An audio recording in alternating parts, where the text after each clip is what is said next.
Before we continue, we should know whether Bible allows forcible conversions. Let us read some verses to understand better. In Matthew chapter 10, verse 14, "And whosoever shall not receive you, nor hear your words, when ye depart out of that house or city, shake off the dust off your feet." The Bible is dead against using the force or terror against whosoever shall not receive good news. If the people in Goa were forced to become Christians, how come Hindu Brahmins working in Portuguese government still remain Hindus? We will be looking into the following. Did Christianity exist before Portuguese came to Goa? Did Spanish Inquisition really happen as written by A.K. Priolkar in his book? As mentioned by Ms. Shefali Vaidya about the punishments and tortures, did it really happen in the name of Inquisition? Why do Goan people still praise Saint Francis Xavier? So dear viewers, it is crystal clear that the Christianity already existed in Goa before the Portuguese arrived. And the images which we get to see on the internet regarding Inquisition are usually fake. Using the social media support, Hindutva hate mongers are trying to ruin and malign the name of the Christianity. So, dear viewers of Jnani's World, as A.K. Priolkar writes, there are no proper authentic evidence to prove Inquisition happened in Goa, and also writes Indian Gentiles and Moors of whatsoever religion are not subject to the Inquisition, and conversion is not by force with threats and terror.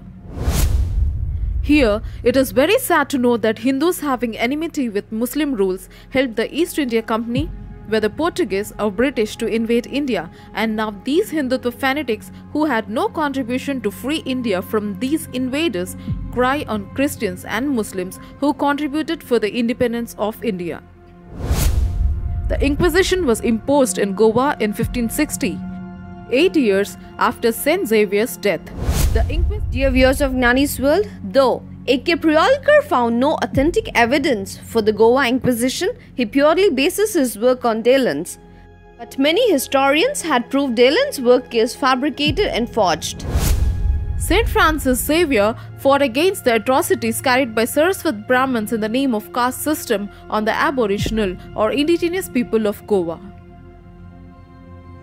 Shefali Vaidya, a Saraswat Brahmin trying to whitewash the atrocities carried by their ancestors on indigenous people of Goa, and A.K. Priolkar, the author of the Goa Inquisition, was a Bombay-based Goan Saraswat Brahmin. Namaskar. Welcome to Jnani's World. In this video, we'll be exposing the allegations against Saint Francis Xavier by Hindutva fanatic Ms. Shefali Vaidya and the current RSS-driven Hindutva mentality against Christianity regarding the Inquisition in Goa, and some lies and misunderstandings that have grown over the years regarding Inquisition. Dear viewers of Jnani's World, please watch a clip of Shefali Vaidya from her video titled Goa Inquisition. Lest we forget, Shefali Vaidya, Sangam Talks, uploaded in Sangam Talks YouTube channel.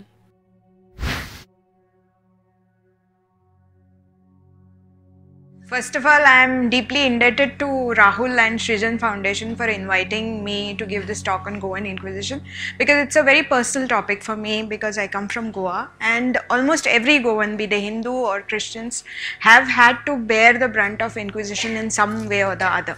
You will come to know it as I talk more about it. But it's a very personal story, and it's a personal story for me on many levels. A, because my family had to bear the brunt of it. B, because my family has been personally involved in Goan liberation struggle for the past 3 generations, actually right from my grandfather's generation. And C, because A.K. Priolkar, whose book is the most scholarly work on the topic Goa Inquisition, happens to be my aunt's father. So this is a story, this is a book that he had gifted to my grandfather, and this is a story that I have been familiar with since my childhood, you could say. It's been a part of my consciousness while growing up. But having said that, when I started preparing for this talk, it still was the most emotionally exhausting process of my professional life, because it is different when you hear the stories, it is different when you actually go through the book page by page and actually figure out and relive those memories, and it's not fun. They say that who you are today is a result of past decisions, and those decisions are not necessarily made by you. They are made by people sometimes years ago, but you are what you are because of those decisions. I am what I am, Shefali Vaidya, a Hindu woman from Goa, because of a choice made by my ancestor sometimes in 16th century. When the Portuguese came to Goa and Salsette, which is known as Sahasashti means 66 villages where Hindus are settled. Myth says that Parshuram had settled Hindus from Kashmir into those 66 villages. So that is why that region was called Salsette. So Salsette, Bardez, today what is known as today's Old Goa, and a couple of other islands were what formed the Portuguese territory for the first 200 years almost. Later on, the Portuguese slowly started going further, and they annexed the whole of Goa. But in those days, what the Portuguese called Goa was primarily two districts, one of Bardez, one of Salsette, and three islands of Chorão, Diwar and Old Goa. So my family used to live in a village called Nagoa. That Nagoa village bordered a village called Verna, where the original Mahalsa temple was, who happens to be my Kuladevata. But the British, sometimes in 1566 or 1 or 2 years after that, they embarked on a major temple destruction drive, where there were edicts from the King of Portugal saying that every single temple in that district should be destroyed. So in 1 year, there are records that they destroyed some 280 temples. Destroyed as in razed it to the ground. Wherever possible, people smuggled, because they knew that this is going to happen, they smuggled the main Vigraha out. Meenakshi ji would know more about this, and they established the Vigraha. They crossed the river because Portuguese territories were on one side of the river, and on the other side of the river it was either Adil Shah's kingdom, or the kingdom was administered by Saundekar Desai's Hindu rulers on behalf of Adil Shah. So those territories were still safer, the mainland was still safer. So they established the gods and goddesses in that particular district. It's called Ponda Mahal, which is why today if you go to Goa, you will see that most of the big Hindu temples, Mardol, Mangeshi, Kaule, every major Goan temple is within 5 kilometers of each other. Also watch one more clip of Shefali Vaidya from video titled Goa Inquisition, Should the Pope Apologize? With Saviour R. Shefali Vaidya and SD uploaded in Sanjay Dikshit YouTube channel, The Jaipur Dialogues. Whatever little valuables they could afford, and they left their land, they left everything that whatever ever meant to them in their old village, and they started life with nothing really. And this is not just my story alone. This story of Goa and what happened in Goa is the story that relates to every person in Goa today. It doesn't matter whether the person is Hindu or Catholic. Even Savio's family is affected by this story as much as my family has, which is why Savio today is Savio Rodriguez and I am today Shefali Vaidya. It is a result of the choices that our ancestors made, and every Goan knows about it. But the point is, every Goan Christian or Hindu knows that this thing happened, but very few people know about the sheer scale of the brutality and what happened. Very few Goans today know that in 1 year, 300 temples, over 300 temples in Bardez district were destroyed, and in the next year, over 300 temples in the Salsette district were destroyed in just 1 year. You cannot imagine that scale of destruction. You cannot imagine the kind of torture and pain that the Goan people went to. And some of them succumbed to the pressure, some of them converted, people converted because of various reasons. And I am not going to judge them for what they did 450 years ago. But the point is, even after they got converted, even after they become officially Christian, their ordeal was not over. The Hindus' ordeal, of course, continued. They were forced to leave Goa. They were forced to seek refuge in areas that were not under Portuguese rule at that point of time. A lot of people, hundreds of thousands of them, moved to Mangalore belt and coastal Karnataka. A lot of them also moved to coastal Kerala. That is why you find the community of Konkani speaking people all along the coast, actually all the way from the coast of Maharashtra to Kerala. But the Christians who got converted to Christianity also were not spared the torture. Francis Xavier, when he came to Goa and when he started his proselytizing, He realized that the rate of conversion was very slow. And secondly, even when people got converted to Christianity, they were not really following the religion the way he thought it was meant to be followed. He felt that people relapsed back to their older religion. They continued with the same cultural practices, same religious practices. So he actually wrote to the King of Portugal, and this is published in his own correspondence, where he has officially written to the King of Portugal and said that the court of inquisition should be established in Goa to punish the Christians who have converted to Christianity but who continue to practice their religion in secret.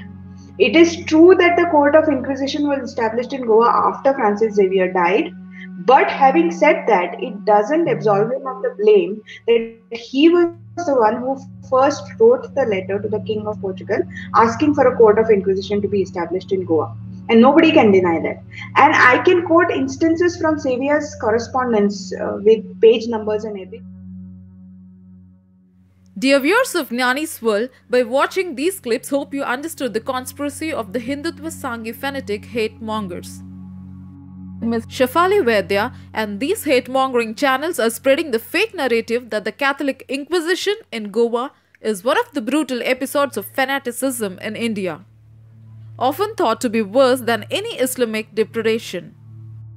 So dear viewers of Jnani's World, in this video we'll be bringing forth the facts in front of you and be exposing these hate mongers who are violating the basic fundamental duty given by Indian Constitution under Article 51A. The one going against the Indian Constitution are the real anti-nationals and the real threat to the nation. First, let us understand what is Inquisition. The word Inquisition is derived from Latin word inquisitio, used in legal field, which means to inquire. The English dictionary meaning for inquisition is 1. The act of inquiring deeply or searching, investigation. 2. An official inquiry held by a jury. If we see it in our current context, Inquisition is name given to the judicial institution of the Roman Catholic Church established in the 13th century for the discovery and suppression of heresy and the punishment of heretics within the Church. The role of institution, also known as Holy Inquisition, is go and investigate about the complaint received about heresy over a period of time. Similarly, in Goa, the Inquisition during the Portuguese regime is also applicable to Catholic Church, that is Christians only. Hindus or Muslims did not come under this judicial purview. Then those who became Christians were forced to become Christians? Before we continue, we should know whether the Bible allows forcible conversions. Let us read some verses to understand better. In Matthew chapter 10, verse 14, "And whosoever shall not receive you, nor hear your words, when ye depart out of that house or city, shake off the dust off your feet." In Mark chapter 6, verse 11, "And whosoever shall not receive you, nor hear you, when ye depart thence, shake off the dust under your feet for a testimony against them. Verily I say unto you, it shall be more tolerable for Sodom and Gomorrah in the day of judgment than for that city." In Luke chapter 9, verse 5, "If people do not welcome you, leave their town and shake the dust off your feet as a testimony against them." In Luke chapter 10, verse 12, "I tell you, it will be more bearable on that day for Sodom than for that town." In Acts chapter 13, verse 51, "So they shook the dust off their feet as a warning to them and went to Iconium." So, dear viewers of Jnani's World, from these verses from Bible, we understand that Bible is dead against using the force or terror against whosoever shall not receive good news. If the people in Goa were forced to become Christians, how come Hindu Brahmins working in Portuguese government still remain Hindus? Dear viewers of Jnani's World, let us get into the details of the Goa Inquisition, on which a lot of misconceptions were heard. Let us disclose the facts from a familiar book, The Goa Inquisition, which Shefali Vaidya had mentioned in the video. She claims that her ancestors had been through the Goa Inquisition, and the book, The Goa Inquisition, is personally attached to her. Dear viewers of Jnani's World, by reading a couple of pages from the same book, we can expose the truth behind her false accusations. We will be looking into the following. Did Christianity exist before Portuguese came to Goa?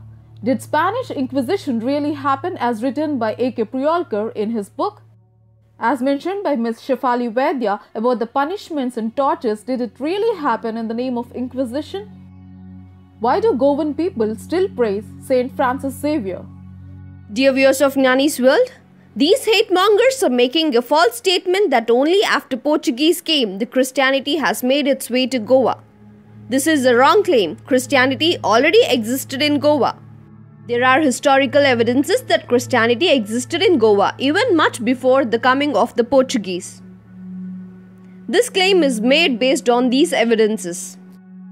The metallic crucifix found in a wall of a house at Old Goa by Alfonso de Albuquerque a few days after the conquest of Tiswadi in November 1510. The document of a gift on a metallic plate given to a pagoda of Goa Vilha by a Hindu king in 1391, which speaks of Trinity and Divine Incarnation and later proceeded in the court of the city of Old Goa in 1532. Ibn Battuta, a traveller's testimony that in 1342 AD he found Christian settlements on the banks of the river Agashini, now river Zuari. During that era, it was under the ruling of Muslim king. The St. Thomas crosses with Pahlavi inscriptions found by farmer Jaikas Mikasta on the banks of the river Zuari. So dear viewers, it is crystal clear that the Christianity already existed in Goa before the Portuguese arrived. Shefali Vaidya and other hate mongers are spreading false information based on biased interpretation of the Goa Inquisition, written by A.K. Priyolkar. And there are many other books which were later found contradictory to what this book claims. Victor Farrow, a native Goan, in his book Being a Goan Christian, The Politics of Identity, Rift and Synthesis, writes, the Goa Inquisition is an exaggerated book fueled by manufactured stories of its excesses.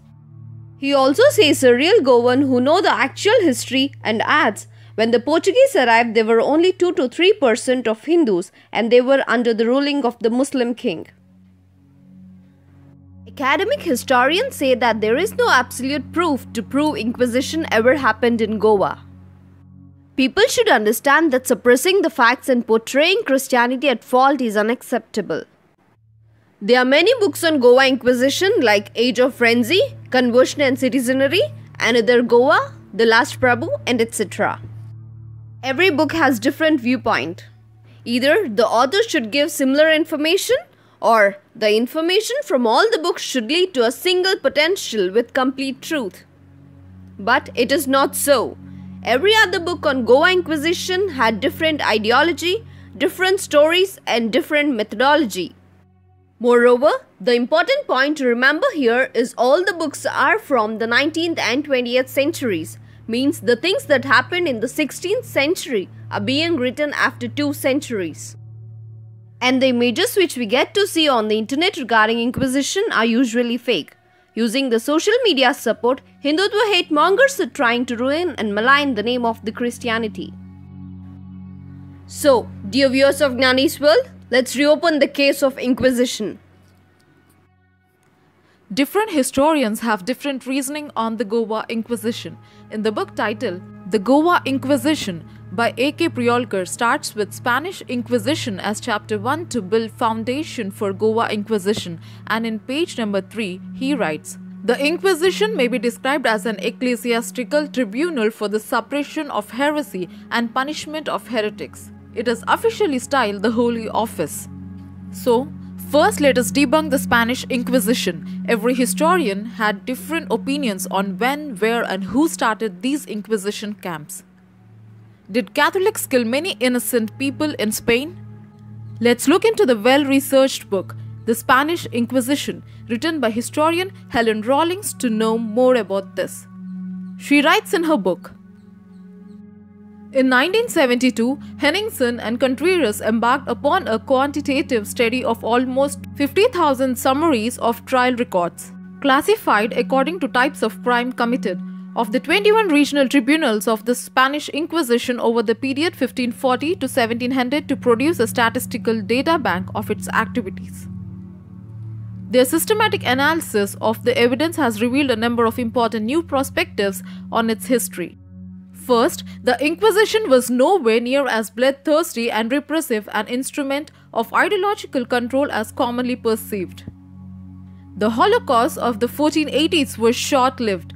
For most of its active history, the execution rate remained below 2%. An average of 5 people per year. Torture and the death penalty were only rarely applied, almost exclusively during the early years of its existence.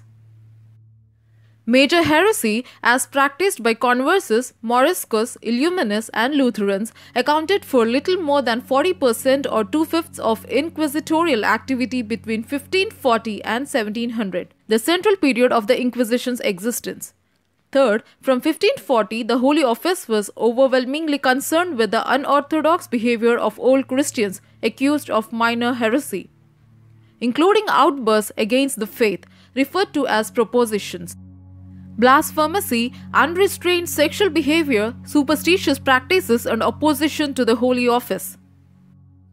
Dear viewers of Jnani's World, the famous historian Brian A. Pavlock, in his book Witch Hunts in the Western World, writes, "There were limits to and rules about torture, at least in theory. Various legal handbooks and torture manuals by canon and secular lawyers offered both uniformity and creativity. Questions should be standardized and not let the accused. Officials such as judges and secretaries were to observe and record the sessions. Certain people such as pregnant women, children, or nobles were usually exempted. Every opportunity was to be afforded to the accused to confess and thereby avoid torture." Another historian, Henry Kamen, in his book The Spanish Inquisition, a historical revision, writes, "As more serious research began to be published on the theme, the legend of the Bloody Inquisition began to disappear among scholars, but continued to survive among those who, since the Gothic novels of the late 18th century, made their living from it, writers of popular fiction. Perhaps the most successful and close to fictional work ever published on the Spanish Inquisition were the 3 volumes published in the late 1950s and early 1960s by the British writer Eleanor Hibbert, writing under the pseudonym Jean Plaidy. Other popular writers continued in the same vein. Thanks to their labors, the subject has unfailingly excited the interest of the public." Dear viewers of Jnani's World, it is clear that these authors made their living by writing books on this subject. And University of North Florida writes in their journal article, "Protestant critics use the Inquisition myth to further the conflict between Catholics and Protestants." Now let us move to the next topic. What about the Inquisition pictures and torture devices which the heretics and Hindutva hate mongers post on social media to provoke hardness on Christianity? How true are they? A.K. Priolkar too, in his book The Goa Inquisition, printed some pictures between page number 152 and 153 to give virtual feel of the torture used. Shefali Vaidya too spoke of such torture devices in her video posted by Sangam Talks in their Twitter handle. So what happened in the Palace of Inquisitions? These things. These are various kinds of tortures. Next please. Torture was used by the office to extract confessions. Next please. Horrible tortures like polle or torture of police, where the victim would be suspended mid-air with his legs stretched on both sides and weights attached. The weights would be increased till the victim couldn't bear it anymore and confessed. If you torture somebody like that, it doesn't matter what that person has done or not done. I mean, you can, I think it was Major Gaurav Arya who had said that, give a person to me for 2 hours and I will make him confess that he is a mango tree. It's valid there also. Next please. The terror and the torture of Potro. It involved placing the victim on a slanted board with head lower than the body. An iron band around the throat kept the head in place, hands and feet were tied and iron prongs would force the mouth open, and water would be poured into the person's mouth and nose continuously to strangle and suffocate the person. Next please.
Peter Konieczny, a famous historian who had done research on the medieval era torture devices, writes, "When many people think about the Middle Ages, they see it as a time when people were tortured by a wide collection of diabolical instruments, whether it is the Peer of Anguish or the Iron Maiden. These torture devices are portrayed as medieval. The reality, however, is that many of these devices never existed in the Middle Ages." Spencer Alexander, a famous researcher, writes the same regarding this. "We have all heard of so-called medieval torture devices. You can find tons of clickbaity articles online and videos on YouTube and so forth talking about the most gruesome of these alleged devices. For instance, here is a YouTube video from BuzzFeed titled 5 of the most gruesome medieval torture devices. List the Scroll's Bridle, the Rack, the Iron Maiden, the Pierce of Anguish, and the Brazen Bull.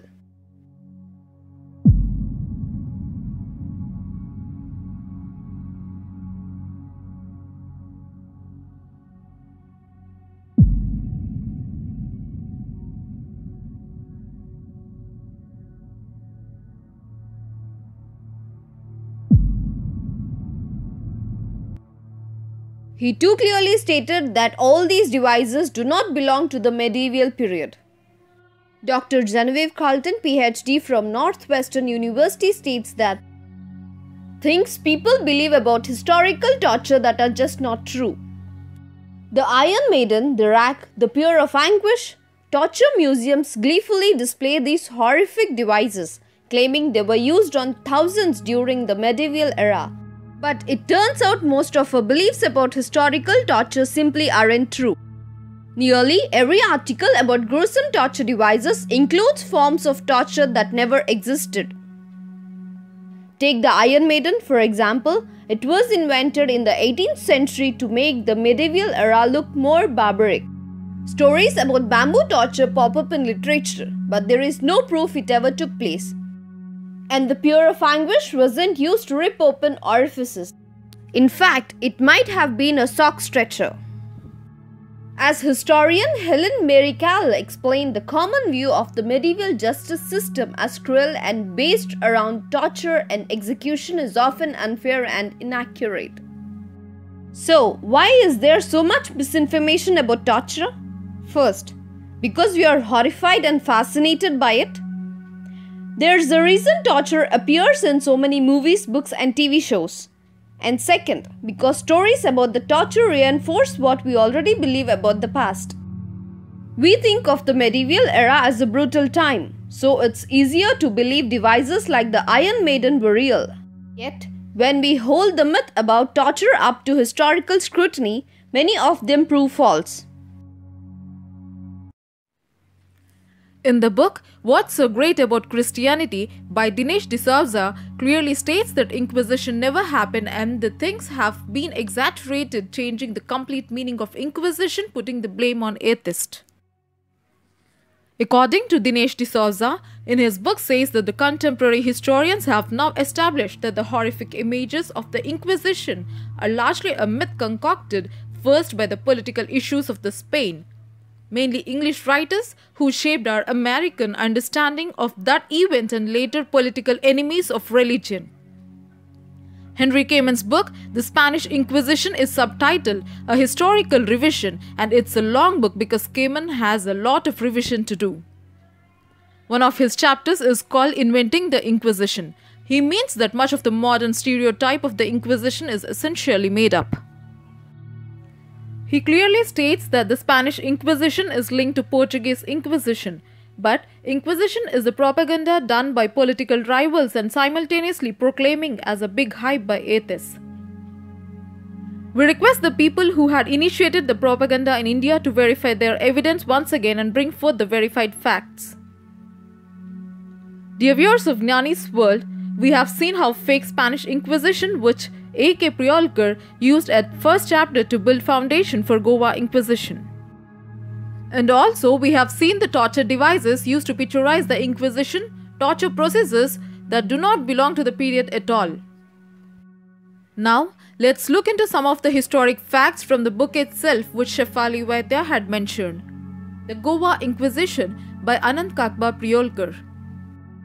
This writer had done research on Goa Inquisition. He writes, first, the terrible acts of Inquisition during the early period of its existence had caused terror to be so deeply rooted in the memories of the people that none dared to name the place where it was housed as a house of Inquisition, but gave it the mysterious appellation, Orlemgor, the Big House. Second, records of the Inquisition and other authentic documentary material were not available. To the problem of filling up this lacuna in our history, a quarter of a century ago during a visit to Goa, I made some inquiries about the basic material for the purpose. I examined all printed material available in Goa and proceeded to look for any manuscript documents. The main source for an authentic account would obviously be the records of the proceedings of the Inquisition. In response to my inquiries, Sri P. Paisolinier, Director of Historical Archives of Goa Government, informed me that these records were not available in Goa. And in page number 28 and 29, A.K. Priolkar writes, the Indian Gentiles and Moors of whatsoever religion are not subject to this Inquisition unless they have become Christians, and even then are not so rigorously dealt with as Portuguese or New Christians from Portugal or other Christians from Europe. But if peradventure an Indian Moor or Gentile inhabitant of Goa had dissuaded or hindered another that was minded to become Christian, and that was proved against him, he would be punished by the Inquisition, as would be he who has caused another to quit Christianity. Such cases often happen. The reason why they threat these Indians thus rigorously is that they suppose that they cannot be so steadfast in the faith as the old Christians, also that it will prevent the rest from being led astray. For the same reason too, they permit them to retain some of them peri-Gentile and Mohammedan superstitions, such as not eating pork or beef, not drinking wine, and keeping to their former dress and ornaments. That is, among men as well as women that have become Christians. And in page number 53, A.K. Priolkar writes, in the first place, it is hereby laid down that it is not lawful to bring to our faith and baptism any person by force with threats and terror, because no one comes to Christ by faith unless brought by the Celestial Father with voluntary love and prevenient grace. Just as a person, if by his free will he succumbs to the temptations of the devil, perishes, so also if he responds to the call and grace of God, he saves himself. The unbelievers should be brought to the true faith by the example of our lives, preaching of the truth of our law and the confutation of their errors, so that by recognition of these things they will give up their lies and be received in Christ, who is the way, the truth, and the life. Those who wish to bring the unbelievers to the true faith must also seek to cultivate gentleness and goodness in order that they may win persons to Christ, not merely by their preachings but also by kindness, courtesy, and service. So, dear viewers of Jnani's World, as A.K. Priolkar writes, there are no proper authentic evidence to prove Inquisition happened in Goa, and also writes Indian Gentiles and Moors of whatsoever religion are not subject to the Inquisition, and conversion is not by force with threats and terror. Now, dear viewers of Jnani's World, let us evaluate the letter written by St. Francis Xavier. Portuguese Admiral Afonso de Albuquerque was driven away by the Muslim ruler of Bijapur and Goa Yusuf Adil Shah. However, after 3 months he again reattacked with a larger force with help from a local Hindu chieftain Timaya. As recorded, the so-called Hindu natives of Goa had some problems with the Adil Shah rule. They approached Timoji of Honavar for help to fight against them. However, knowing that he had a small army compared to that of Adil Shah, Timoji advised them to approach Afonso de Albuquerque for help, which they did. In return, Afonso asked them to convert to Christianity. At the end, Timoji and his family converted to Christianity.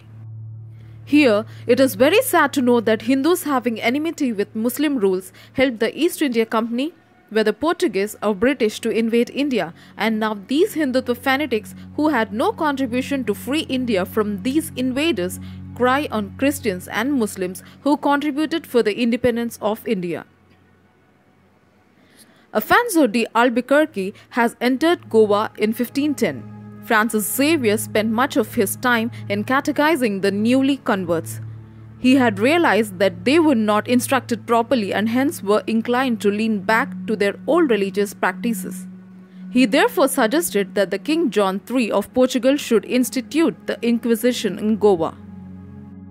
Saint Francis Xavier spent much time in catechizing the new converts and preaching to those who were not yet Christians. He died on the Santian Islands on the way to China, while he was buried with lime in his grave to fasten the decaying process, yet his body was preserved or rather remained incorrupt. The Inquisition was imposed in Goa in 1560, 8 years after Saint Xavier's death.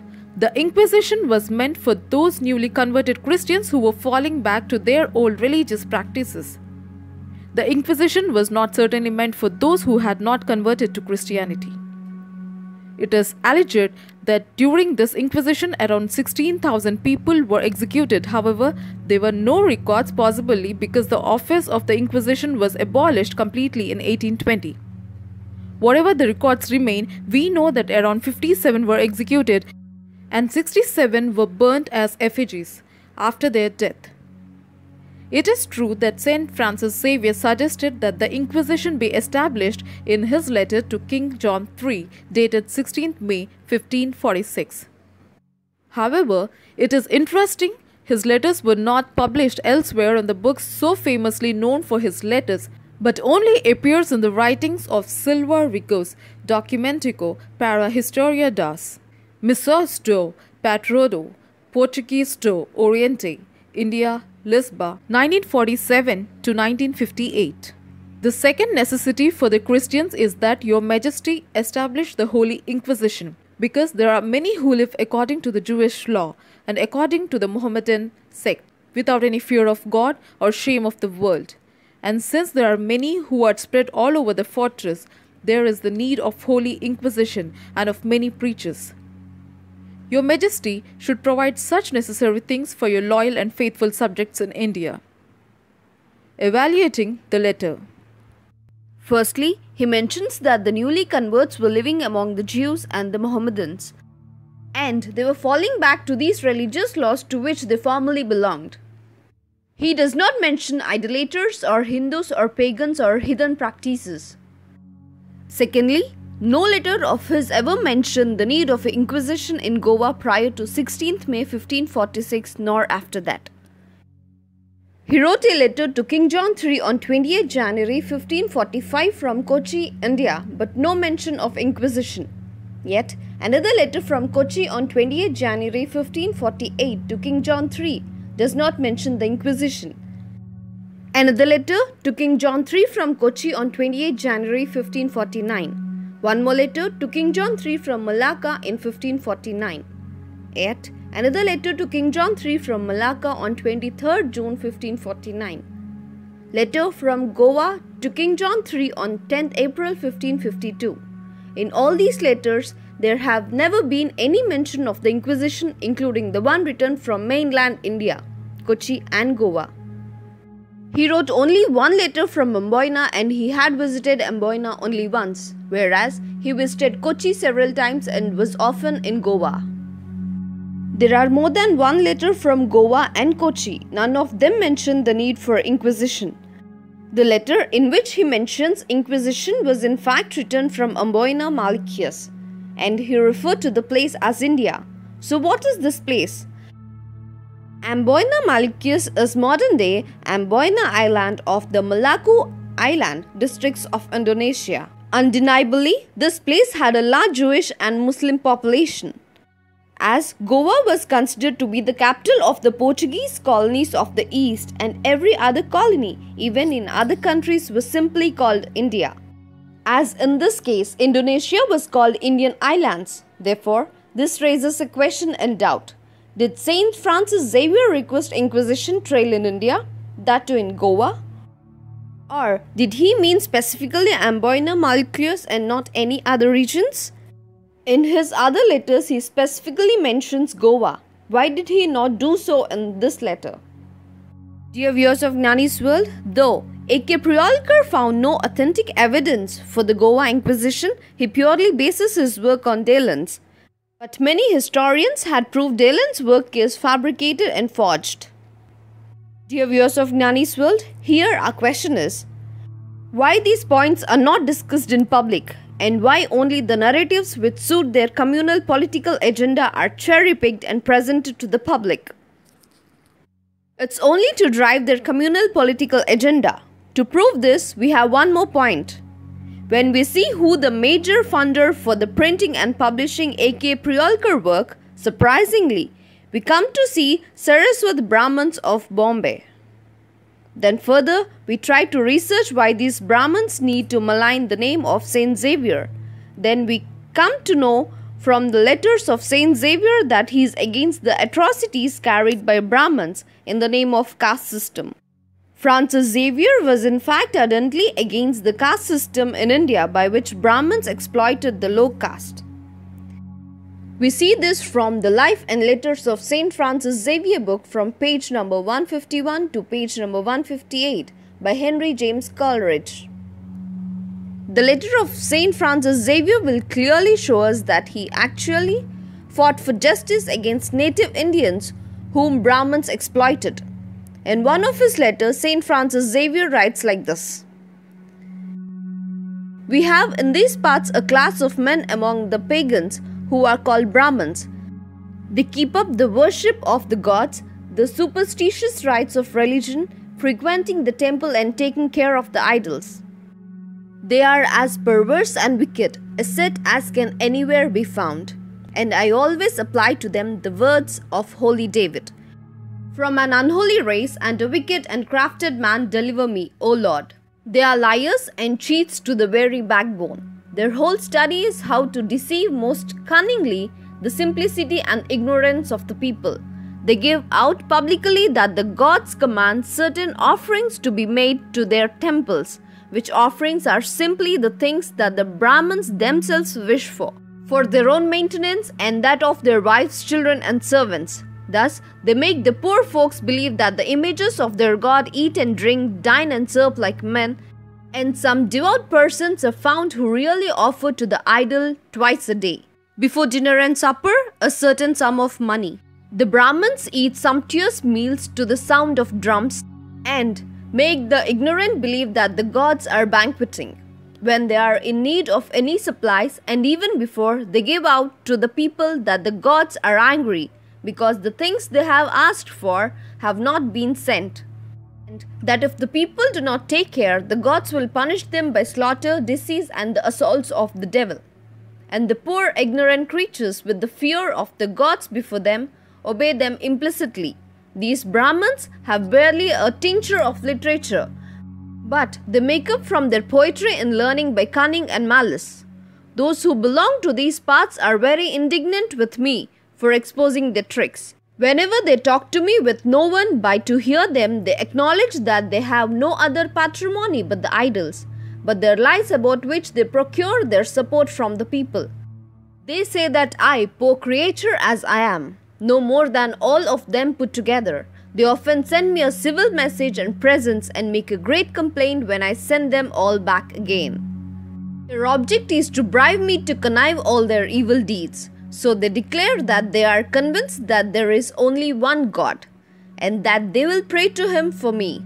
And I, to return the favor, answer whatever occurs to me, and then lay bare as far as I can to the ignorant people whose blind superstitions have made them their slaves, their imposture and tricks, and this has induced many to leave the worship of the false gods. Dear viewers of Gnani's World, hope by now you understood why these Saraswat Brahmins try to malign the character of the Saint Francis Xavier. These Saraswat Brahmins are not local Goans. When it comes to Goa, Shefali Vaidya herself has narrated her story of how she is one of those two settlers who come down to Goa. They belong to the community called Saraswat Brahmins.